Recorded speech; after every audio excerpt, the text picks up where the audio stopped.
हे मेरे नाथ, मैं आपको भूलूं नहीं। हे मेरे प्रभु, मैं आपको भूलूं नहीं। हे मेरे स्वामी, ऐसी कृपा करो कि मैं आपको भूलूं नहीं।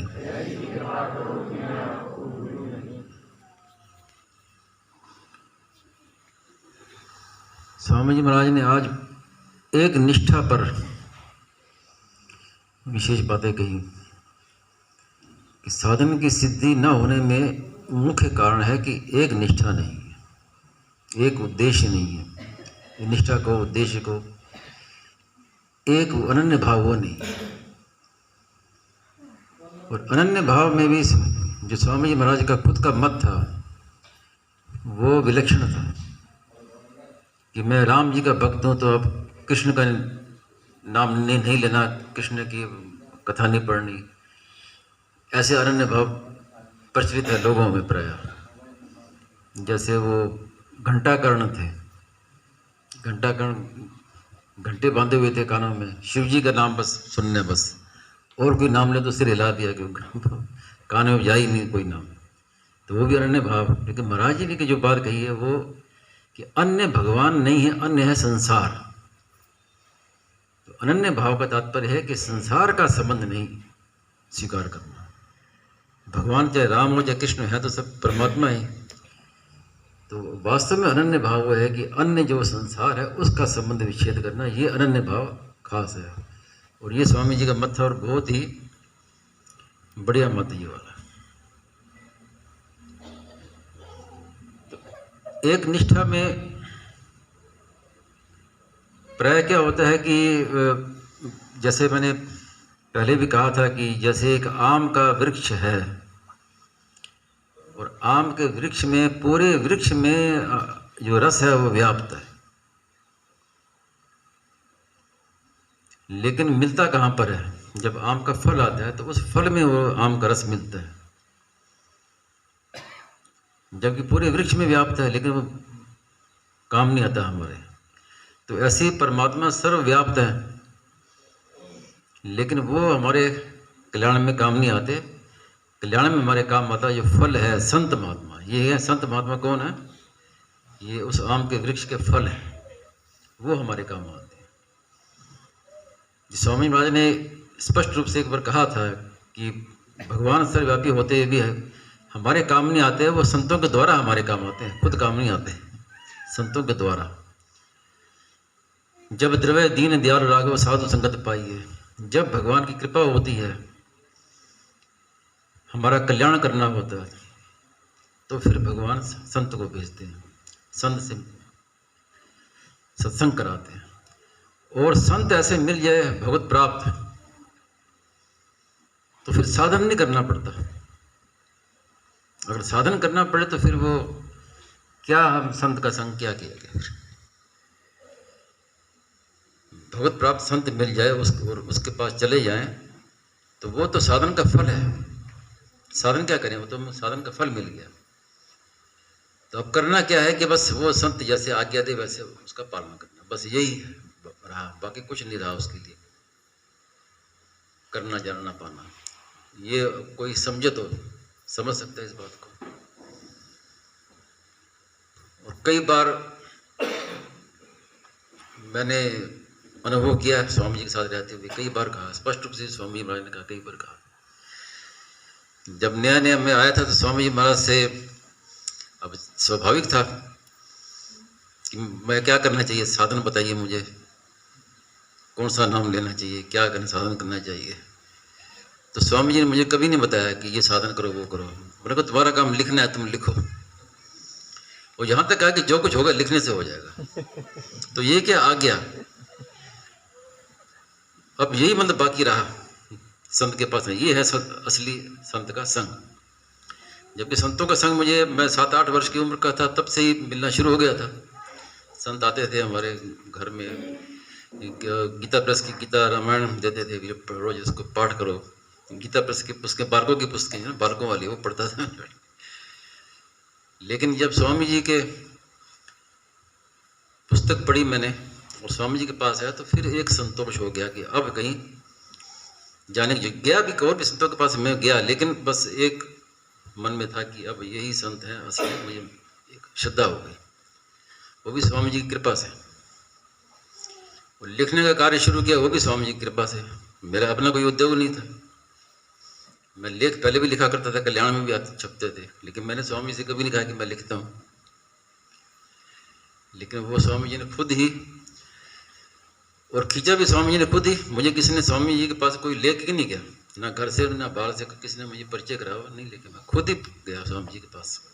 कैसे गया, उनकी कृपा, कई बातें हैं उसमें। तो कहने का तात्पर्य यह था कि ऐसे संत मिल जाएं और फिर हमें साधन करना पड़े, तो ये बड़े शौक की बात है कि वास्तव में हमारी एक निष्ठा नहीं हुई उस संत में।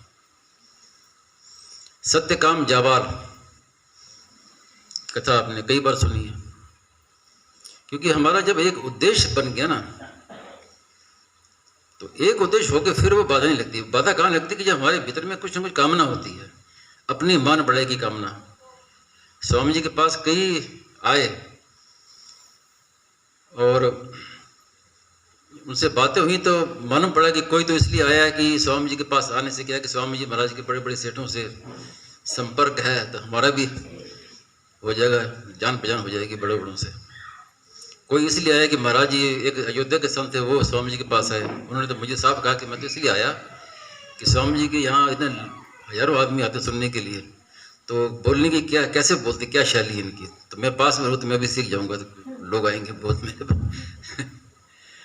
तो ये जो अलग अलग कामना मन में होती है ना, अपनी मान बड़ी हो जाए, मैं कथा करना शुरू कर दूंगा जैसे स्वामी जी करते हैं, मैं करूँगा वो करूँगा, वो ये सब बाधाएं हैं।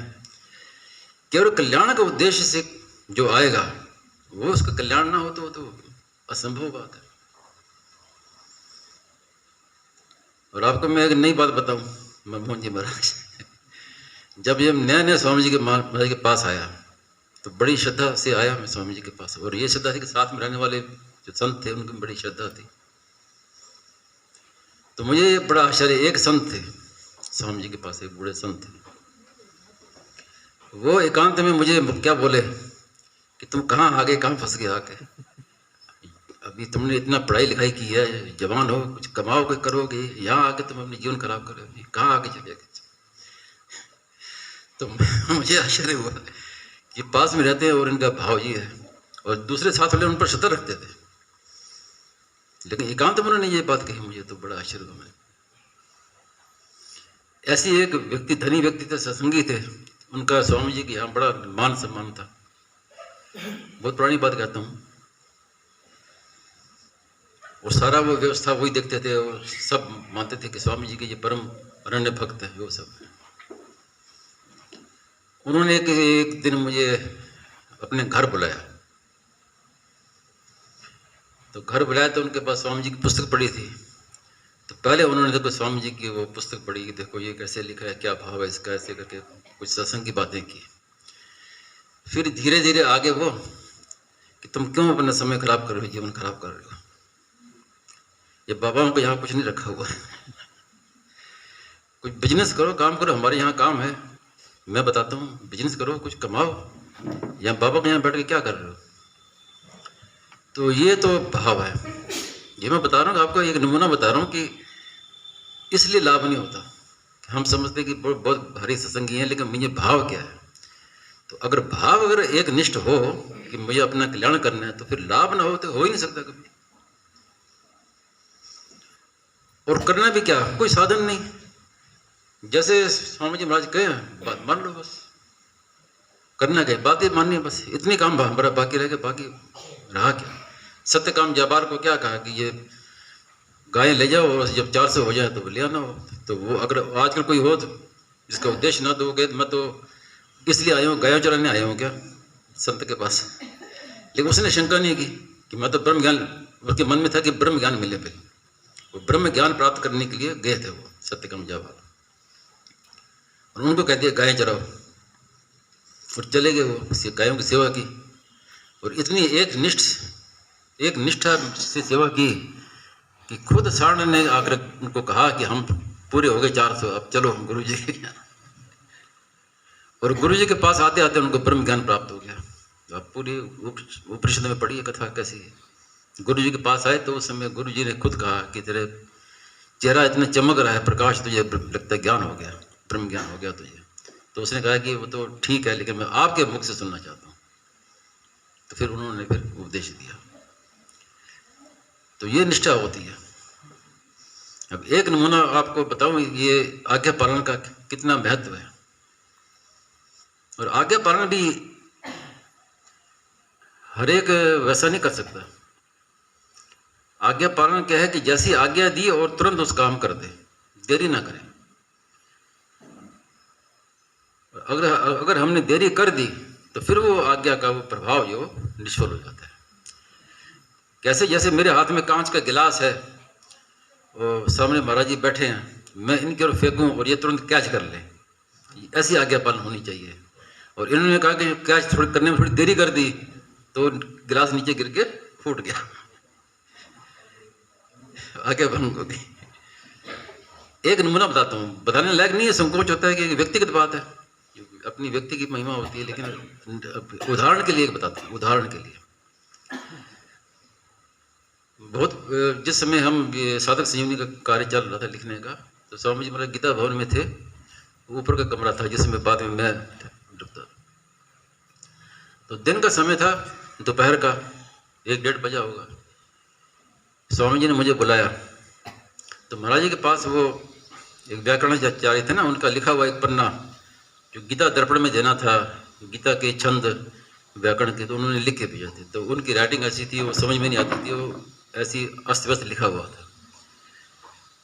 तो स्वामी जी ने वो मुझे दिया, दो पेज या 3 पेज थे, कि इसको तुम अपने बढ़िया ढंग से लिख के लिख देना। तो वो लेके मैं आ गया। और मेरा एक स्वभाव था, मेरा ये नहीं था कि महाराज जी आज्ञा दिया मुझे पालन करना, ये मेरे उसमें मन में नहीं थी। एक मेरा स्वभाव था, लिखने का एक आवेश था। महाराज ने कहा तो अब उसमें चाह नहीं पड़ती थी जब तक मैं काम पूरा लिखने का नहीं कर देता। तो मैंने तुरंत उसको आगे नीचे करके आधा 1 घंटे में उसको मैंने पूरा लिख दिया और लिख के चला गया स्वामी जी महाराज के पास देने के लिए। तो महाराज जी इतने प्रसन्न हुए कि तुम लिया है लिख कर। तो मैंने जीवन में पहली बार स्वामी जी के मुख से सुना कि मांगो मेरे से, कुछ भी मांगो मैं दूंगा।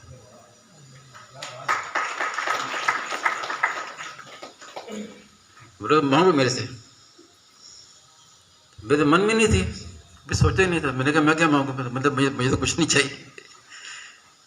2-3 बार कहा मैं दूंगा, जो तुम मांगो मैं दूंगा, तुम मांगो मेरे से। मैंने कहा मुझे कुछ नहीं चाहिए। मेरे मन में ये था कि मैंने क्या बड़ा काम कर दिया, लिख के तो ले गया, बड़ा काम तो कुछ नहीं किया।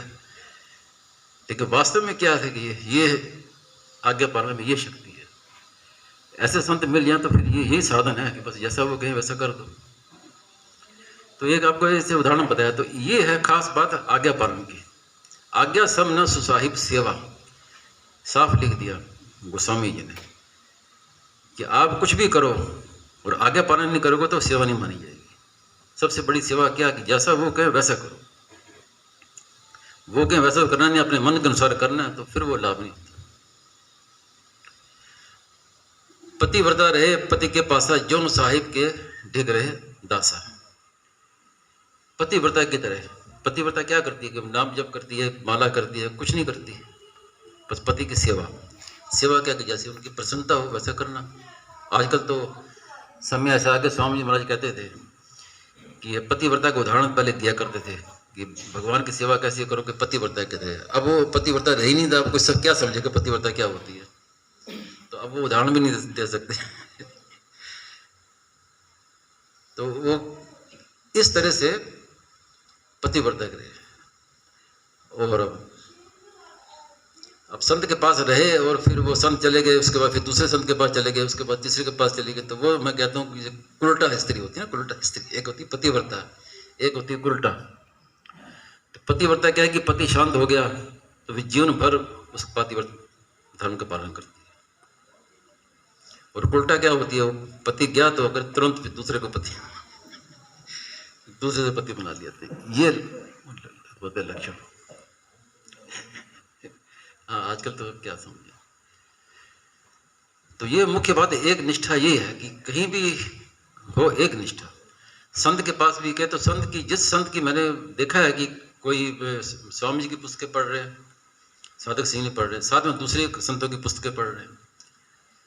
तो एक बुद्धिमान व्यक्ति थे, देहरादून में है अच्छे, तो उन्होंने मेरे से कहा कि साधन बढ़िया नहीं हो रहा, लाभ नहीं हो रहा मुझे। मैंने पूछा तो उन्होंने बताया कि मैं स्वामी जी की पुस्तकें पढ़ता हूँ, सेठ जी की पुस्तक पढ़ता हूँ, ये भी पढ़ता हूँ, वो पढ़ता हूँ। मैंने कहा इससे लाभ नहीं होगा, जबकि सब संत महात्मा है, सब ठीक है, सबकी वाणी श्रेष्ठ है, लेकिन आप एक की पढ़ोगे तब लाभ होगा। तो बाधा क्या लगती है कि प्राय संतों में जो ग्रंथ मिलते हैं अन्य, वो है कर्ण सापेक्ष साधना बताने वाले। स्वामी जी की बात है कर्ण निरपेक्ष बताने वाले। तो मैंने उनसे कहा कि एक कर्ण निरपेक्ष कर रहे, उधर आप कर्ण सापेक्ष की पालना कर रहे, साधना की क्या करोगे आप? साधना तो एक ही हो गया, तो कर्ण सापेक्ष में लोगे या कर्ण निरपेक्ष में। तो वो सब समझ गए, उन्होंने स्वीकार किया, कह रहे यही तो मैं सोच रहा था क्या बात है, ये बात है खास कि एक कहते हैं कि ये करो ध्यान करो, ऐसे करो, वो करो, कर्ण सापेक्ष बातें करें। स्वामी जी कहते हैं कुछ करने ही नहीं है, कर्ण निरपेक्ष। कर्ण सापेक्ष कहते हैं कि भगवान में मन लगाओ, स्वामी जी कहते हैं कि मन लगाने की जरूरत नहीं, आप खुद लगाओ। तो कितना फर्क पड़ गया। तो उसके बाद उन्होंने फिर एक कोई पढ़ना शुरू किया, और फिर बाद में मिले तो उन्होंने कहा कि अब मैं मार्ग मुझे मिल गया, अब मैं संतोष हो गया, ठीक हो गया। तो एक निष्ठा का अर्थ ये नहीं है कि हम किसी का खंडन करें, किसी की निंदा करें, सबकी समान है, सब पूज्य हैं, लेकिन जब हमें अनुकरण करना है तो फिर एक का ही करना पड़ेगा। जैसे एक बाकी बिहारी जी जाना है हमें, तो अब कई मार्ग जा रहे हैं, उसमें कई मार्ग जा रहे हैं आखिर में, लेकिन जाना हमें एक ही मार्ग को ही पकड़ना पड़ेगा। तो ये है लाभ की एक निष्ठा की बात, जिससे लाभ होता है। प्राय जो साधकों में लाभ ज़्यादा नहीं होता, उसमें यही कमी रहती है कि कभी किसको पढ़ लिया, कभी किसको पढ़ लिया, कभी किधर चले गए, कभी किधर चले गए, कभी किसी की कथा सुन ली, कभी वो कर लिया। तो सब अच्छा होते हुए भी साधक के लिए बाधक है। स्वामी जी ने महाराज तो यहाँ तक कहा है, महाराज ने कहा कि कहने लायक बात नहीं है, लेकिन क्या हूँ कि मेरी शास्त्रों में श्रद्धा नहीं है मेरी। ये स्वामी जी महाराज के मुख से सुना, आज भी बोले तो तब मेरे मन में आई। मैंने कहा ये मैं कह सकता हूँ कि महाराज ने कह दिया। तो बात एकांत में मेरे से कही थी महाराज ने कि मेरे शास्त्रों में श्रद्धा नहीं है, संत वाणी में श्रद्धा है। उसमें मैंने विचार किया था क्या कारण है कि शास्त्र सब तरह की बातें कहते हैं, लौकिक बातें भी शास्त्र कहते हैं। आप भागवत पढ़िए, भागवत कितना लोगों में प्रचार है भागवत का, लेकिन पारमार्थिक बातें उसमें देखो कितनी आई हैं। नाम जप की महिमा कितनी आई है। ज़्यादातर उसमें इतिहास आएगा, राजाओं के वंशावली आएगी, उसके ये बेटा हुआ, उसका ये पुत्र हुआ, उसका ये पुत्र, वंशावली आएगी, इतिहास आएगा, भूगोल का वर्णन आएगा, चंद्र आदि ग्रहों का भूगोल का वर्णन है, कई राजा महाराजाओं का वर्णन आएगा उसमें। लेकिन एक गीता है एक मात्र ऐसी जो केवल कल्याण के सिवाय कोई बात नहीं। तो इसलिए स्वामी महाराज ने गीता को मुख्य पकड़ा उसमें। तो शास्त्र क्या, स्वामी जी कहते हैं कि शास्त्र है माँ की तरह है। माँ बच्चे का सब तरह से पालन करती है, जैसे बच्चे की रुचि होती है वैसे उसको देती है। कोई लौकिक चीज़ चाहता है उसको लौकिक चीज़ देती है, कोई पारमार्थिक चाहता है उसको पारमार्थिक भी देती है। लेकिन जो संत वाणी में आपको इतिहास नहीं मिलेगा, वंशावली नहीं मिलेगी, भूगोल का वर्णन नहीं मिलेगा। संत वाणी में आपको केवल नाम जप की महिमा, संत की महिमा यही मिलेगी पूरी, क्योंकि वो उनका उद्देश्य केवल कल्याण करने का, वो लौकिक पूर्ति नहीं करते, केवल कल्याण का उद्देश्य है। तो इसलिए स्वामी जी कहते हैं कि संत वाणी मेरी श्रद्धा है, शास्त्रों में श्रद्धा नहीं मेरी।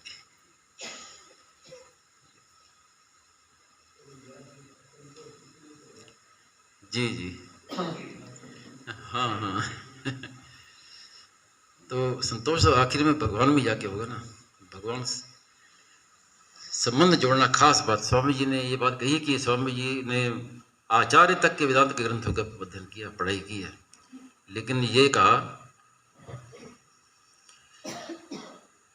कि संतोष जो नहीं हुआ, संतोष जाके इसी में ही जाके हुआ कि संबंध जोड़ने में। महाराज ने कहा कि किसी ग्रंथों में इतना पढ़ाई की है, संबंध की बात नहीं आती है, और जबकि मूल बात संबंध की है। संसार को कह दिया संसार असत है, मिथ्या है। वास्तव में क्या है कि संसार मिथ्या नहीं है, ना असत है, उसका संबंध मिथ्या है। महाराज उदाहरण दिया करते थे कि आप सिनेमा देखते हैं तो आप जानते हैं कि सिनेमा जो है सब मिथ्या है, सच्चा नहीं है, लेकिन फिर भी उसमें आकर्षण होता है। इसलिए संसार को मिथ्या करने पर भी आकर्षण मिटेगा नहीं। संबंध जब तक नहीं छोड़ोगे तब तक आकर्षण नहीं दूर होगा। और संबंध ऐसी चीज है कि आप जैसे नाव हो, महाराज उदाहरण देते हैं ना, पंडित बैठे थे नाव चलाने के लिए, भांग पीकर, तो रात भर चलाते रहे।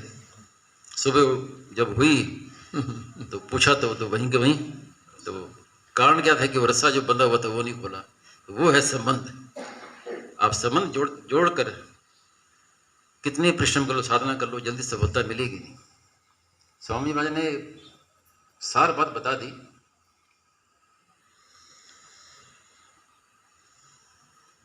कि अगर आप ये मान के करते कि मैं तो संसार का आदमी हूँ, मैं तो संसारी हूँ, मैं तो ग्रस्त हूँ, और ऐसा मान कर फिर आप परमात्मा प्राप्ति की तरफ चलते हैं तो जल्दी प्राप्ति नहीं होगी। ये बाधा है कि मैं तो भगवान को, भगवान मेरे हैं, ऐसा माने, अपने को गृहस्थी ना माने, ना संसारी ना माने, मैं भगवान को, भगवान है। तो ये अगर मान के चलोगे तो परमात्मा प्राप्ति सुगम हो जाएगी, उसमें कठिनता लगेगी कि मैं संसार में हो और भगवान की प्राप्ति करनी। प्राय यही होता है कि मैं तो संसार में बैठा हूँ, संसार में रहता हूँ, और परमात्मा की प्राप्ति मुझे करनी है। तो ये देरी लगती है इस कारण से। मैं संसार का नहीं हूँ, मतलब भगवान के, मतलब तभी पंचामृत की महिमा क्यों है कि मैं भगवान को, भगवान के दरबार में रहता हूँ। अगर ये हम पहले से शुरू से मान लें तो भगवान की प्राप्ति बड़ी सुगम हो जाएगी। तो इसीलिए संबंध पर स्वामी जी महाराज ने बहुत जोर दिया कि संबंध ही बस जोड़ना है, मेरे तो गिरधर के बाद दूसरा कोई, और संसार का संबंध ही जोड़ना है। बाकी सब पढ़ाई पढ़ाई है। संसार सत्य है कि असत्य है कि मिथ्या है कि क्या है, बहुत झंझट है। जैसा भी है हमें उससे कोई मतलब नहीं है। एक मार्मिक बात अभी याद आ गई, ज्ञान योग और भक्ति योग में ये मुख्य अंतर है कि संसार मिथ्या है, ये ज्ञान योग की बात है।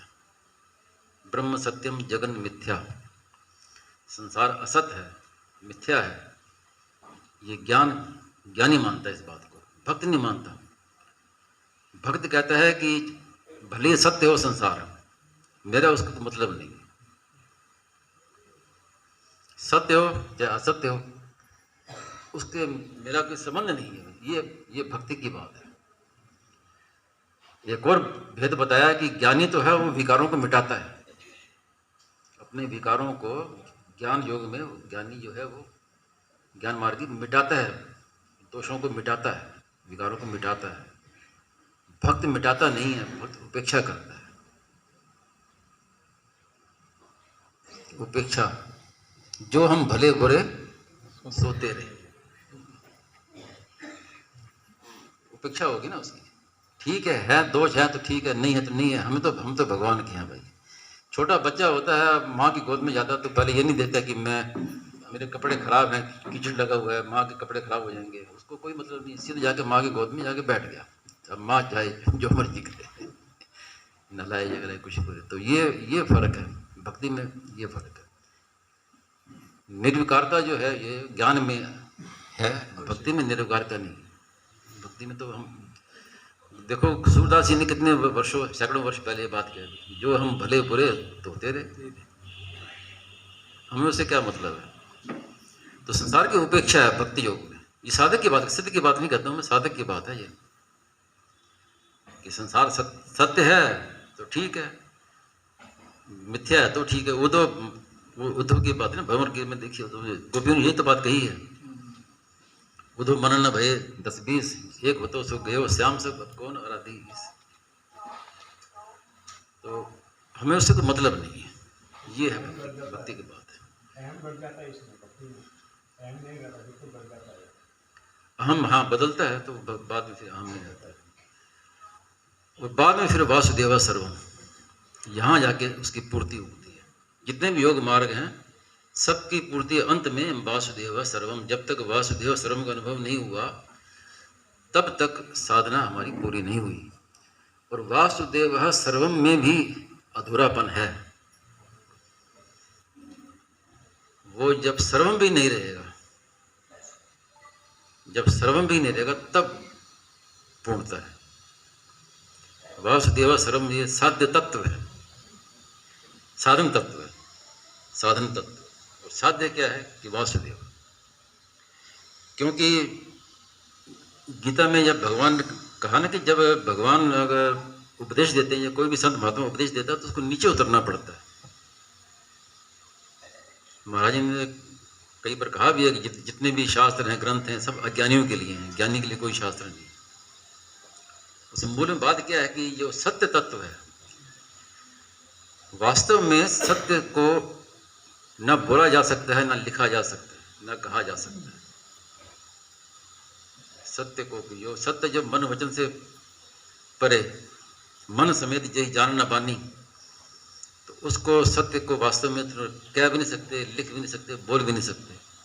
और जहाँ हमने कहना शुरू किया, लिखना शुरू किया वो, तो वहाँ समझ लो कि वो साथ में असत्य भी आ गया। क्योंकि बिना असत्य के सत्य का वर्णन नहीं होता। वर्णातीत का वर्णन है ना महाराज ने, वर्णातीत का वर्णन। तो वर्णातीत का वर्णन क्या है कि स्वामी महाराज के हमने शब्दों के द्वारा जितना नजदीक पहुंच सकते थे परमात्मा, उतना नजदीक पहुंचे, जितना सब शब्दों के द्वारा पहुंच सकते थे। और ऐसा लगता है स्वामी जी का साहित्य पढ़ें तो शब्दों से लिखने के द्वारा जितने महाराज जी परमात्मा के नजदीक वर्णन किया है, उतना किसी ग्रंथ में कहीं ऐसा मिलता नहीं है, इतना नजदीक महाराज ने खुद कह देते। तो वर्णातीत का वर्णन है, तो वर्णातीत, लेकिन उसका भी वर्णन किया। तो वर्णन क्या किया कि सबका निषेध, ये भी नहीं, ये भी नहीं, सबका निषेध। सबका निषेध करते करते शिष्यते शेष संज्ञा, जो रह गया वो परमात्मा। तो ऐसी बातें, अगर बातों का कोई अंत नहीं है, सार बात आपको बता दी। अब किसी कोई प्रश्न हो इस विषय में तो उस पर विचार करते हैं।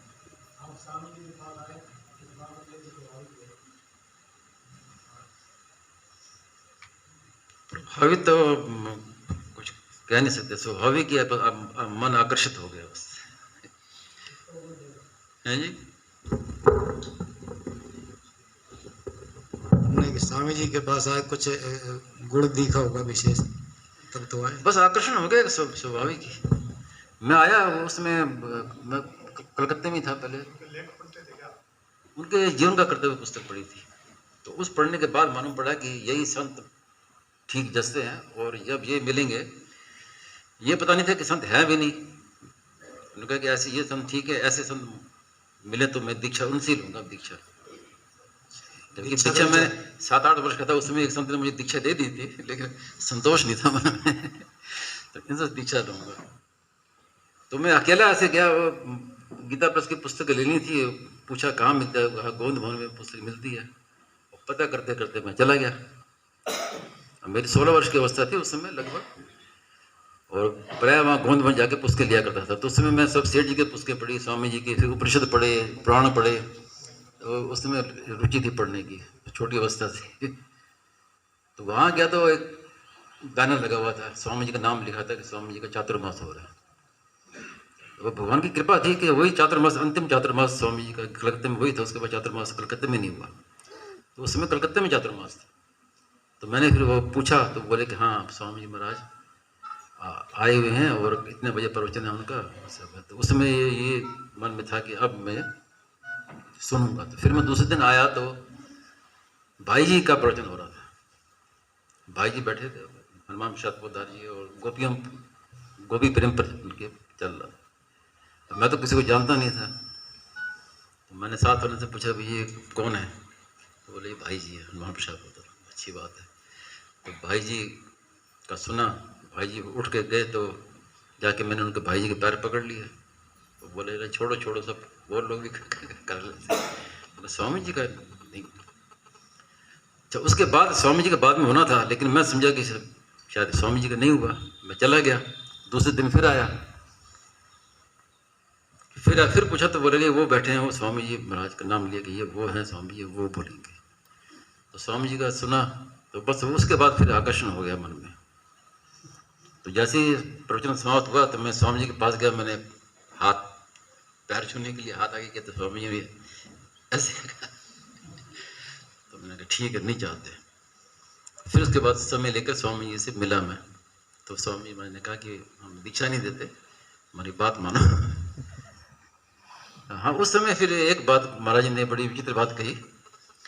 मैंने ये प्रश्न किया कि वैराग्य कैसे हो,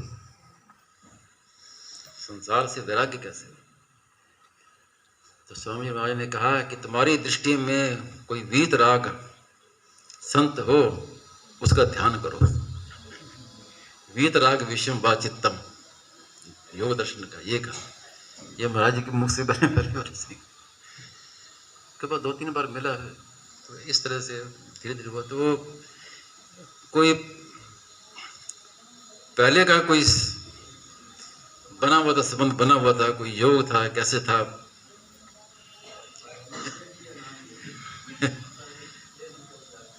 जी हाँ हाँ हाँ हाँ, इनसे पूर्व जन्म का संबंध है, पूर्व संबंध। जी जी हाँ हाँ जी हाँ हाँ। तो वैसे हो पंडित, वास्तव में भगवान की कृपा होती है मूल में। तो कैसे मिलाते हैं संतों को, कैसे करते हैं, कैसे जीवन करते हैं, बहुत उचित होता है। मैंने पढ़ाई की दूसरी, एमए किया, इकोनॉमिक्स किया था, बीकॉम किया, पढ़ाई दूसरी की, उससे कोई मतलब नहीं था परमार्थ से। और मेरे पिताजी थे आर्मी में, मिलिट्री में। मेरा एकमात्र बस मन में जची हुई थी कि मुझे मिलिट्री में जाना है, आर्मी में भर्ती होना। हाँ, और काम भी आसान था। पिताजी थे और उनके वो जनरल मानिक शाह थे और कई थे, उनसे परिचय था। तो वो कहते थे कि अपने बेटे को ले आओ, हम तुरंत कर लेंगे, सीधा कैप्टन बना देंगे। तो वो जची हुई थी, लेकिन भगवान को क्या मंजूर था।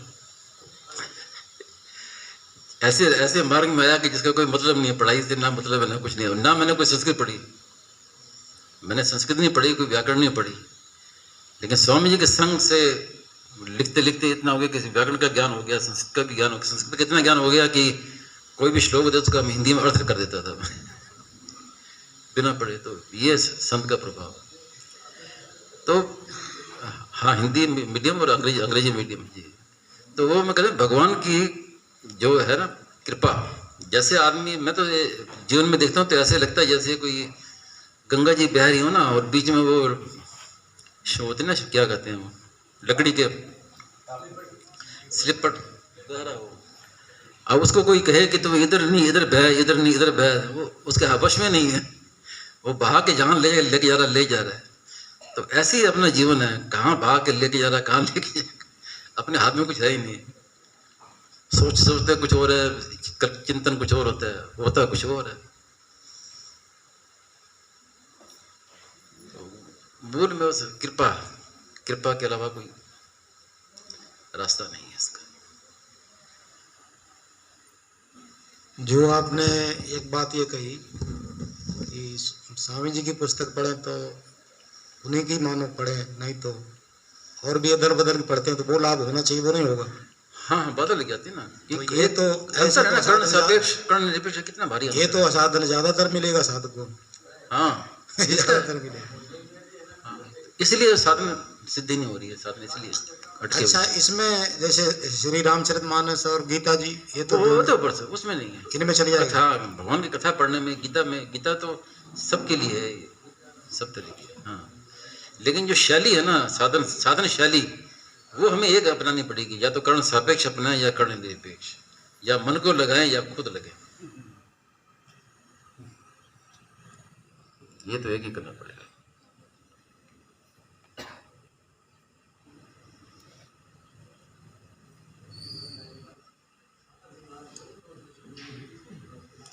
संतोष से होती, बिल्कुल सही बात है, करनी नहीं पड़ती। हाँ हाँ वहाँ वो भगवत प्राप्त संत मिल जाए तो साधना पूरी होगी हमारी, करनी नहीं पड़ती हमारी, जो साधना पूरी होगी। हाँ हाँ हाँ, लेकिन वास्तव में होता ये है कि वो पूरी दर्शन मुम दर्शन बस। मुम दर्शन फल परम अनुपा हाँ जीव पाव निज सहज स्वरूप। सहज रूपा। कल मैंने बताया ना कि महत संगस्तु दुर्लभो अगम्यो मोगश्च, नारद भक्त सूत्र में आया ना। तो महात्माओं का संग क्या है कि दुर्लभ है, पहले तो दुर्लभ, अगम्य और अमोघ, ये तीन बातें कही हैं। तो दुर्लभ के पहले मिलते ही नहीं है, ऐसे संत मिलते ही नहीं है। और भगवान की कृपा से मिल जाएं तो अगम्य हम उनको पहचान नहीं पाते। कई स्वामी जी के पास आकर कई वापस चले गए, उनको पहचान नहीं पाए, तो अगम्य है। और अमोघ अगर पहचान लें और टिक जाएं तो फिर अमोघ है, वो फिर व्यर्थ नहीं जाता। और फिर आगे क्या कहा, लभ्यते तत्कृपाइव, कृपा से मिलता है। और उससे भी बड़ी बात आगे क्या है कि तस्मिन तज्जने भेदा भावात, कि भगवान के उनके भक्तों में भेद का अभाव है। अगर भगवान और भक्त दोनों इकट्ठे हो जाए तो अब इस दोनों में कौन भगवान और कौन भक्त है ये नहीं पहचान सकते। भगवान भक्त भक्ति मान भागवत में आया ना, कोई भेद ही नहीं है उसमें आपस में। लेकिन ये पहचान भी वास्तव में कृपा से होती है। वास्तव में अपनी शक्ति से थोड़ी पहचान सकते हैं, अपनी शक्ति से नहीं होता काम, भगवान की कृपा से।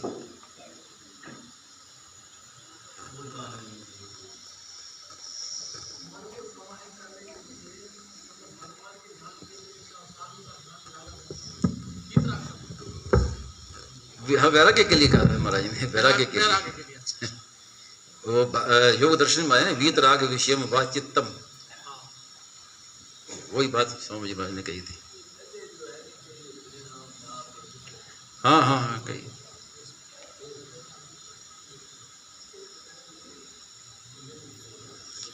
जी हाँ हाँ, उसमें ये उपाय बताया वीतराग विषय, वही उपाय महाराज ने, वो पहली बार स्वामी से सुना, उसके बाद से दोबारा नहीं सुना। और मन में जो इच्छा थी कि दीक्षा मिले, दीक्षा लूं, वो भी स्वामी महाराज ने पूरी कर दी। वो सपने में आके स्वामी जी ने दीक्षा दे दी। सपने में स्वप्न आया, स्वामी जी महाराज आए उठ के मेरे पास बैठे, कान में आके वो मंत्र का जो जिसका मैं जप करता था, तो नींद खुली तो मेरे को दीक्षा हो गई। स्वामी जी महाराज से कहा, महाराज ने कहा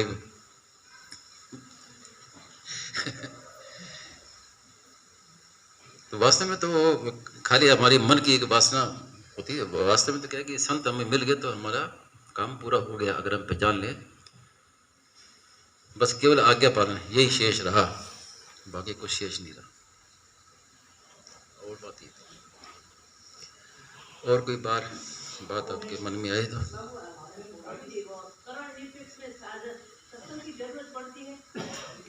सत्संग के लिए तो, सत्संग तो पुष्ट करने वाला है, सबके लिए आवश्यकता है सत्संग की आवश्यकता है। हाँ हाँ, तो सत्संग से तो समझ में आती है बात है। कर्ण का निषेध नहीं कहा, निरपेक्ष, कर्ण रहित होना अलग बात है, निरपेक्ष होना अलग बात है। आप जो बात कर रहे हो तो कर्ण रहित आपने समझ लिया, कर्ण तो साथ में रहेंगे, सहायता कर्ण की लेनी पड़ेगी, लेकिन अपेक्षा नहीं, कर्ण निरपेक्ष का। तीन बातें स्वामी महाराज ने कही ना कि साधन जो है वो कर्ण सापेक्ष होता है और कर्ण निरपेक्ष होता है, और भगवान है वो कर्ण रहित। ये शंका स्वामी जी के सामने भी कई बार आती थी कि स्वामी जी, मैंने कर्ण रहित नहीं कहा, कर्ण तो साथ में रह गई, कर्ण के बिना हम सत्संग कैसे करेंगे, कुछ भी नहीं कर सकते, लेकिन निरपेक्ष, अपेक्षा नहीं उसकी। आप क्या पूछ रहे थे? हाँ हाँ,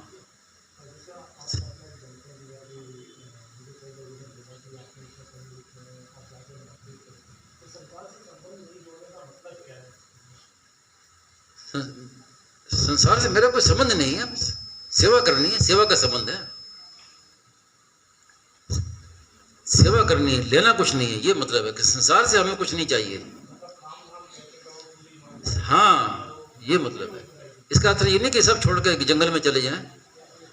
आप ग्रस्त में रहे, कहीं भी रहे, ग्रस्त में रहे तो सेवा करनी, बदले में कुछ नहीं चाहना। ये है संबंध जोड़ने का मतलब कि हम उससे आशा रखते हैं ना कि बदले में हमें कुछ नहीं चाहिए। एक कहानी आएगी तो अब समय तो थोड़ा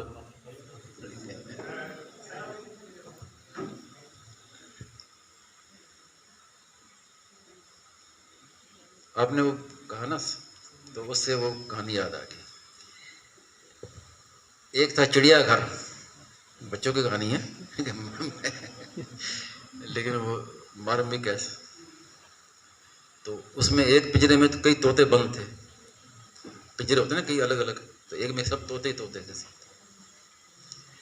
अब उसमें जितने तोते थे सब थे वेदांती,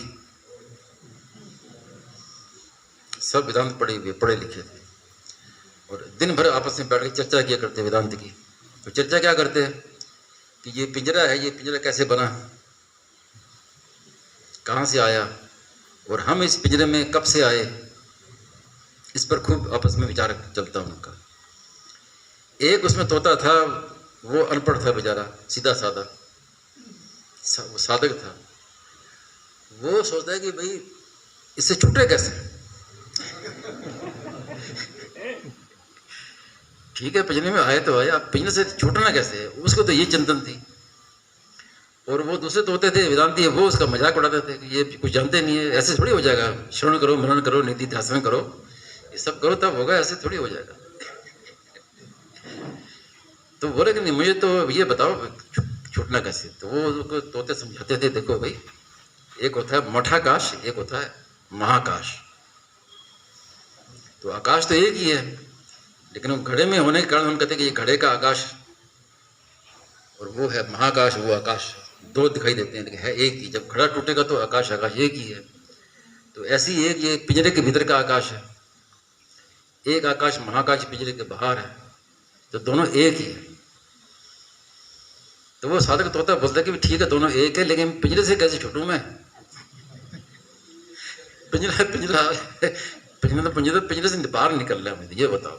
फिर कहते हैं तो मूर्ख है, धीरे धीरे होगा, पहले श्रवण कर, उसका बाद फिर मनन करना, फिर निधि ध्यान करना, सब मार्ग से ऐसे होगा, ऐसे थोड़ी हो जाएगा। तो अब जिसकी जिज्ञासा होती है तो फिर भगवान मदद करते हैं। तो फिर भगवान क्या करते हैं, संत को भेजते हैं। मैंने कहा ना, स्वामी ने कहा कि भगवान खुद काम नहीं आते, संतों के द्वारा काम आते हैं। तो भगवान ने संत को भेजा। अब एक संत थे, उनके शिष्यों ने कहा चलो भाई आज आपको चिड़ियाघर दिखाने ले जाते हैं। तो आगे शिष्यों के साथ घूमते घूमते अब उस तोते ने देखा दूर से, तो उन्होंने कहा अब मेरा काम हो गया, संत के दर्शन हो गए, अब मेरा काम हो गया, अब पिंजरे से कैसे निकलना ये मुझे भगवान ने कृपा कर दी। तो वो साथ साथ जब संतों के साथ में वो जैसे वो वहाँ पास में आए, देखते देखते तो वो तोता जोर से बोला कि कैसे छूटूं, पूछा। वो तोता तुरंत बोला था, तो संत धड़ाम नीचे गिर गए। अब जब संत नीचे गिर गए, अब सब लोग घबरा गया, संत हार्ट फेल हो गया, क्या हो गया, अरे क्या हो गया, क्या हो गया। वो फिर उठ के खड़े हो गए संत, बोले महाराज जी क्या हुआ ना, मेरे कुछ नहीं हुआ, आगे बढ़ो आगे बढ़ो, आगे चलो, कुछ नहीं हुआ। तो वो संत शिक्षा दे गए, और उसने पकड़ ली बात। जिज्ञासु होता पकड़ लेगा बात। बाकी सबने देखा, वो कह रहे कि रेत होती है, रेत में चीनी मिली हो तो आपको कहो कि उसमें चीनी अलग करो तो मुश्किल हो जाएगी। वो चींटी के लिए क्या बड़ी बात है, चींटी है उसमें से चीनी निकाल लेगी। तो ये जिज्ञासु की बात है, जिज्ञासु। तो उसने बात पकड़ ली। तो जब वो चले गए तो अब वो तोता दड़ा वो भी नीचे गिर गया, पैर ऊंचे कर लिए।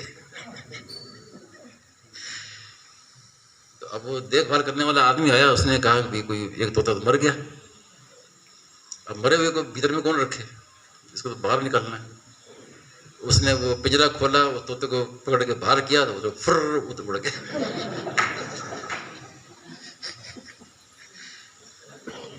तो संत ने क्या उपदेश दिया बताओ, संत ने उसको क्या उपदेश दिया।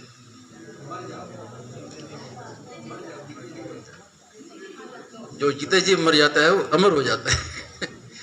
जो जीते जी मर जाता है वो अमर हो जाता है। तब मरने का तात्पर्य क्या हुआ?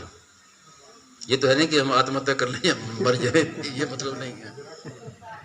मेरा कुछ नहीं है, मुझे कुछ नहीं चाहिए, ये दो बातें। जिसने ये दो बातें पकड़ ली वो जीते जी मर गया और अमर हो गया। कोई आदमी मर जाता है तो वो कहता है कि ये मेरा है, ये वो मेरा है, नहीं कहता। और कोई इच्छा करता है किसी बात की? मर गया, वो इच्छा करता, कोई इच्छा नहीं करता। तो ऐसे ममता, ना कोई ममता ना कोई कामना, मेरा कुछ नहीं है, मुझे कुछ नहीं चाहिए, ये दो बातें स्वीकार कर ले तो मुक्त हो गया।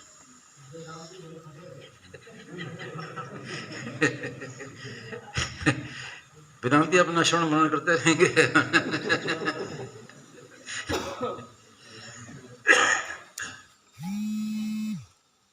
तो महाराज ने ये साधन बताया, बहुत श्रेष्ठ साधन है कि जब हम संसार बंधन में आए तो पहले अहम के कारण से आए, पहले अहम को पकड़ा, जड़ चेतन की ग्रंथि पड़ी गई, चित जड़ ग्रंथि, तो अहम से बंधन शुरू हुआ। उसके बाद फिर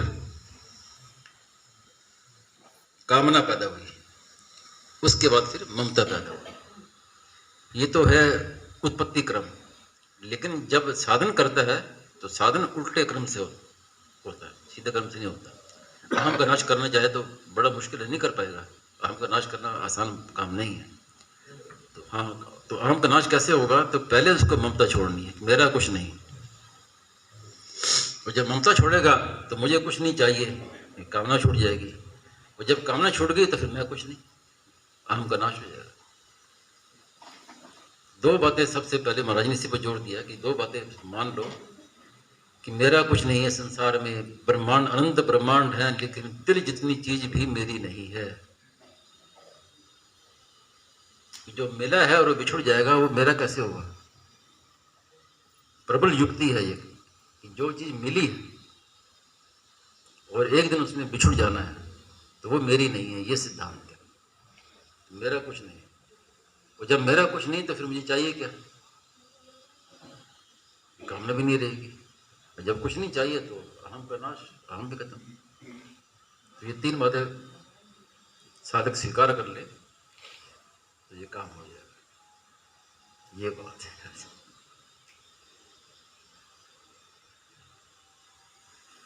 नारायण नारायण नारायण।